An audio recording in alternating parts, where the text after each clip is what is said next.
What's going on? Welcome to the next video on how to draw fighting poses from reference. And in this video, I'm going to be drawing from a manga that I've never seen before, but the pose that I picked look pretty good. And I've seen this pose done plenty of times in other different mangas, so I decided to use this one. Now for this, I'm using a blue pencil to rough out the sketch. And it's one of those, was it Karen Diash pencils? And it's like I guess like a photo blue or something like that. But I like using it for doing these type of like rough sketches sometimes, and also it has an eraser on it just in case you want to erase, a lot of your lines and go back and start fixing your mistakes or whatever. But usually all the mistakes you can really make with the blue pencil, you can kind of just go over it with a regular pencil anyway. So right now you see me, I'm just finding all the big shapes. And usually when drawing poses, especially if you're drawing or copying from, whether it's a manga or anime or different movie scene, drawing a fighting scene, you want to focus on big shapes. And once you get all the big shapes in, then you can work in the fine detail. As you can see right now, I'm working all the big shapes as far as like the circles for the shoulders and, the cylinders for the arms. And I'm kind of just working my way into the picture. And then after I work my way with all the big shapes, I'll go in and work in small details in the face first. And usually when the face is done, I can kind of get a general idea of working in the rest of the body, because I want to make sure that the head, the expressions on the head is always, to me, the most important before I start working in the rest of the body. That way you can kind of just, resize the body according to the head. That way the head isn't too big or too small. So right now I'm working in his muscle detail. I think I added in a little more muscle than what he has in the picture, but I like to add muscles to my characters. So right now I'm working all the lines. I kind of make sure that I get everything done with the blue pencil before, and when I'm happy with what I have with the blue pencil, then I'll work way in with the regular pencil. Sometimes I'll do just not even this much. I'll just roughen shapes, and the hand or anything none of it will be done yet, and I'll just start going straight in with the pencil.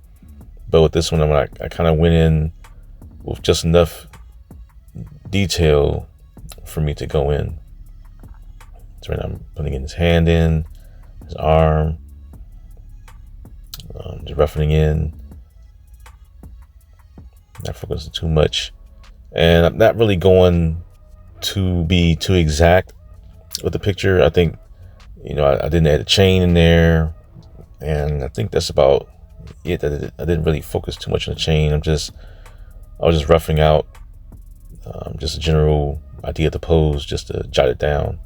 I wasn't focusing too much on making the picture exactly like what's going on right there. And then right now I'm working the lines. And usually it's hard for me, because I know usually when I'm making a video, the picture is usually still, but normally I like to rotate the paper around, especially when doing lines like this. But for the purposes of this video, I kept the paper still, which means I had to kind of readjust my arm and hand to get the lines in. Right now I'm getting in all the speed lines, the lines of action. And doing lines like this, I think I roughed out the outline of the body and then started putting the speed lines on top of it. But you can do either or. You can use a pencil and go in light and just do speed lines, or you can put the pencil lines in and then use a kneaded eraser to lighten the lines, and then go on with the lines with the cross hatching. Right, I'm getting his hair, making sure I didn't want to get the face in without getting the hair in first. I had to go back and forth and start redoing it. I like to kind of get the hair in first, and then kind of just putting the eye in there and the eyebrows later on. I'm getting the muscle and the shirt. Again, roughing in all the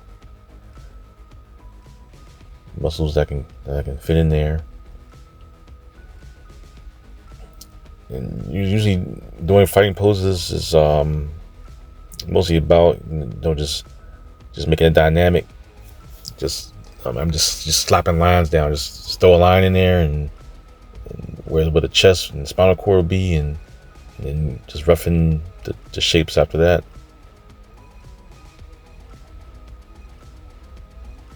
And I'm getting the arm on the other side. As he's showing like he's a lot of force that's being put into his arm to yank his face back. In his hand. And to me, it's easier to do it over the blue pencil.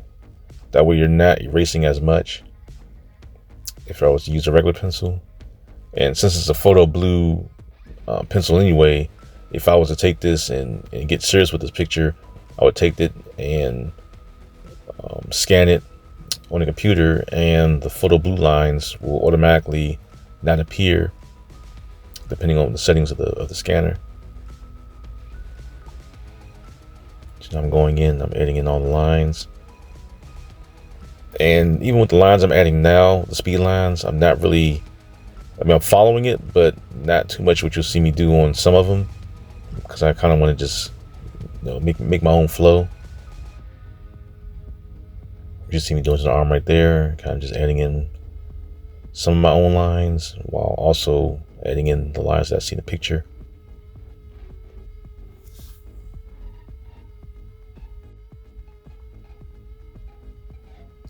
And then slowly just working my way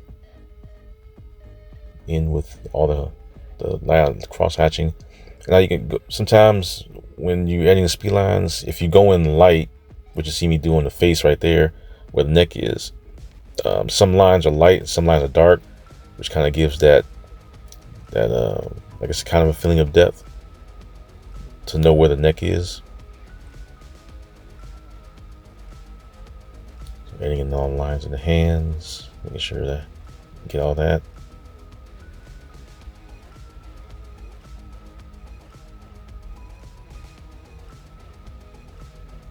Now for the shirt, I didn't want to make it too like full on black. I wanted to keep it kind of the whole effect going, and plus it's a sketch anyway, so I kind of just made the lines flow with the action of the movement of the character that's pushing them back, to kind of keep that effect going. You see me going in the pants. You see I didn't add a chain. I'm not really focused on a chain. I'm just trying to get the pose down. And usually the more you draw fighting poses, the easier it will stick into your mind. The more you do them, the more you'll know, and the more you memorize, and the more you'll do.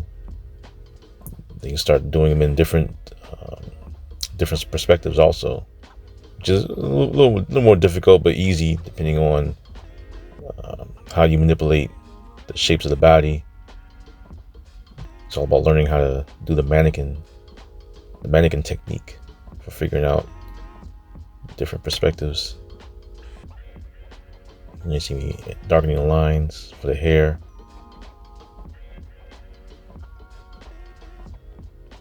And also you see with the hair, I didn't follow the flow. Also, you see with in the picture, it's kind of going straight down.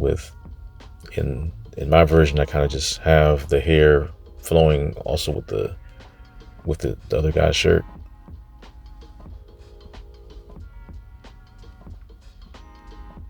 Adding in more speed lines. I don't like how the picture's a little cut off at the top, so you can't see the top of it.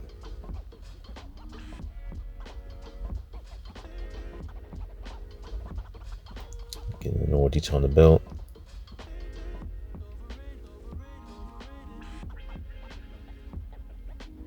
And sometimes I like to go over it and darken in certain areas. And right now I'm just touching it up, darkening some lines and adding lines in certain areas that I feel may need more.